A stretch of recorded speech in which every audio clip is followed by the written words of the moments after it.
Shalom, salam damai sejahtera dalam kasih Tuhan. Jumpa kembali dengan saya, Pendeta Lukas Eko Sukoco dari Padepokan Diakonia Mitra Kinasih GKJ Purworejo.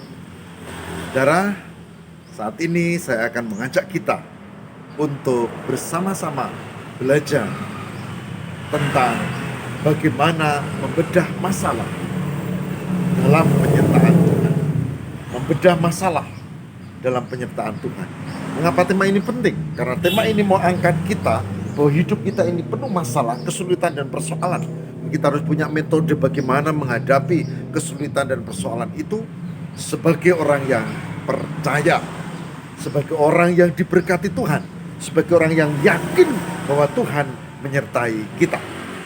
Saudara, dari Padepokan Diakonia Mitra Kinasih, saya siap mendampingi dan semoga menjadi berkat untuk ibu, bapak, dan saudara semua. Saya ajak kita untuk belajar dari pemazmur. Saudara, mari kita buka Mazmur 71. Mazmur 71, kita mau baca ayat 1 sampai dengan 12. Mazmur 71, ayat 1 sampai dengan 12. Demikianlah firman Tuhan. Padamu ya Tuhan, aku berlindung. Janganlah sekali-kali aku mendapat malu. Lepaskanlah aku dan luputkanlah aku oleh karena keadilan-Mu. Sendengkanlah telingamu kepadaku dan selamatkanlah aku. Jadilah bagiku gunung batu tempat berteduh, kubu pertahanan untuk menyelamatkan aku. Sebab Engkaulah bukit batuku dan pertahananku. Ya Allahku, luputkanlah aku dari tangan orang fasik, dari cengkeraman orang-orang yang lalim dan kejam. Sebab Engkaulah harapanku, ya Tuhan. Kepercayaanku sejak masa muda, ya Allah. Kepadamulah aku bertopang mulai dari kandungan. Engkau telah mengeluarkan aku dari perut ibuku. Engkau yang selalu kupuji-puji. Bagi banyak orang, aku seperti tanda ajaib, karena Engkaulah tempat perlindunganku yang kuat. Mulutku penuh dengan puji-pujian kepadamu, dengan penghormatan kepadamu sepanjang hari. Janganlah membuang aku pada masa tuaku. Janganlah meninggalkan aku apabila kekuatanku habis. Sebab musuh-musuhku berkata-kata tentang aku. Orang-orang yang mengincar nyawaku berunding bersama-sama dan berkata, Allah telah meninggalkan dia. Kejar dan tangkaplah dia, sebab tidak ada yang melepaskan dia. Ya Allah, janganlah jauh daripadaku. Allahku, segeralah menolong aku. Demikian pembacaan Mazmur 71 ayat 1 sampai dengan 12. Yang berbahagia barang siapa mendengarkan firman Tuhan dan yang memelihara dalam kehidupan setiap hari. Tuhan memberkati. Saudaraku yang terkasih di dalam Tuhan, Mazmur 71 adalah gambaran ketika Daud di masa tuanya menghadapi suatu persoalan yang besar, masalah yang berat, beban, bahkan rintangan yang tidak ringan. ketika anak yang dikasihinya, Absalom, memberontak. Dan Daud menemukan harapan hanya kepada Tuhan. Dikatakan, padamu Tuhan, aku berlindung. Janganlah sekali-kali meninggalkan aku. Mazmur 71 ayat 1. Saudara, menarik.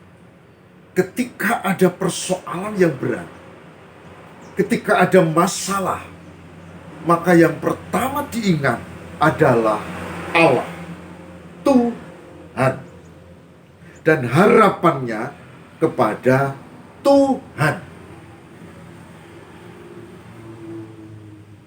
Dan Tuhanlah yang menjadi panduan penolong yang sejati. Begitu kisah Mazmur 71. Bahkan dikatakan dengan memelas, Daud sampaikan, janganlah membuang aku pada masa tuaku.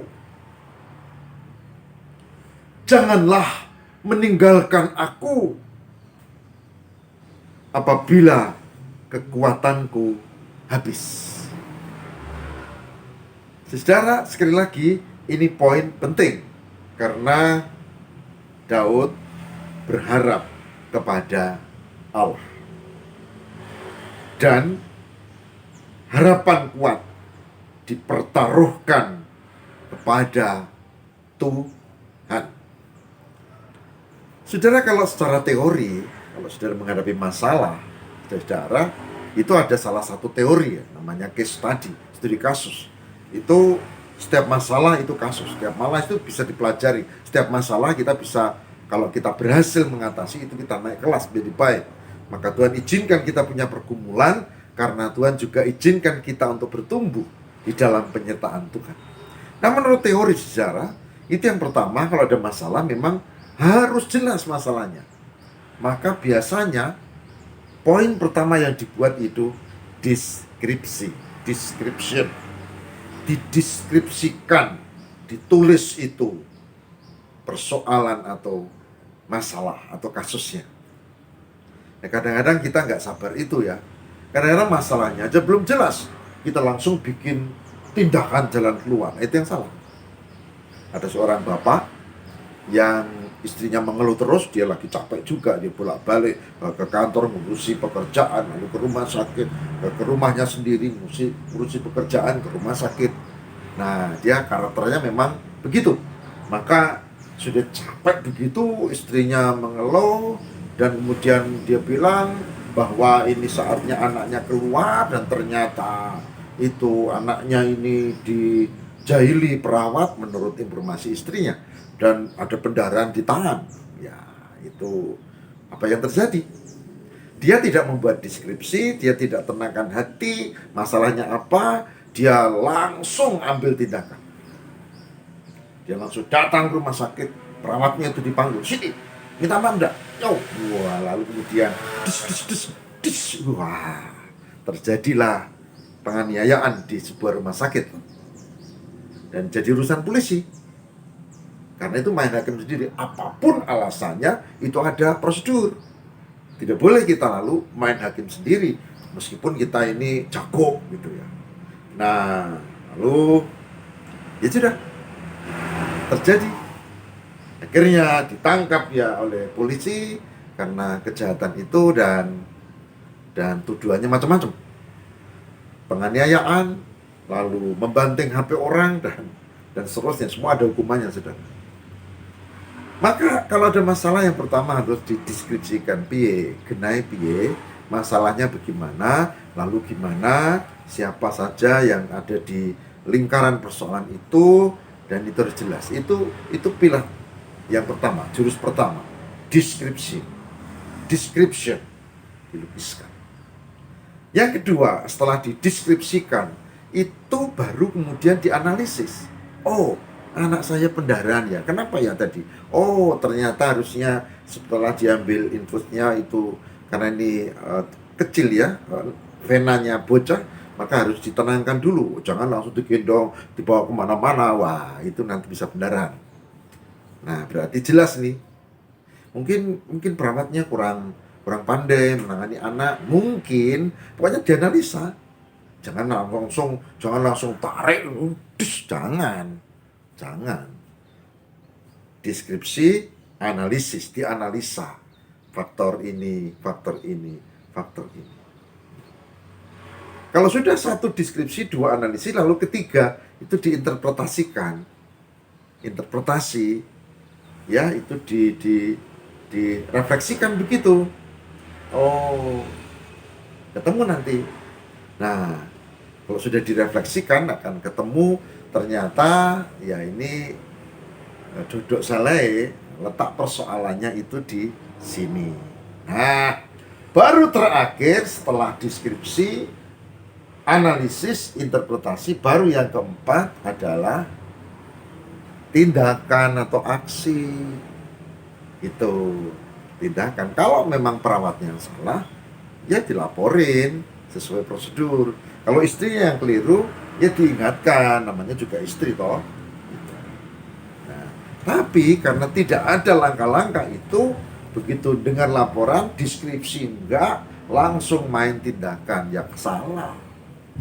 Banyak loh kita yang seperti itu. Nah, kebetulan aja enggak tersandung kasus hukum. Kalau yang terjadi di rumah sakit di sana itu, wah itu jadi persoalan sekarang. Oke. Saudara, kembali ke teks Alkitab. Daud begitu hebat. Dia sudah menghayati semua. Dan aksi tindakan yang pertama adalah Tuhan. Yang lain ada itu, karena kita harus baca semua lengkap ya.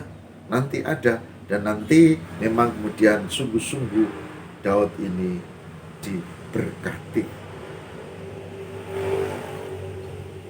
Ditambah dengan semangat lain, yaitu optimis. Daud optimis.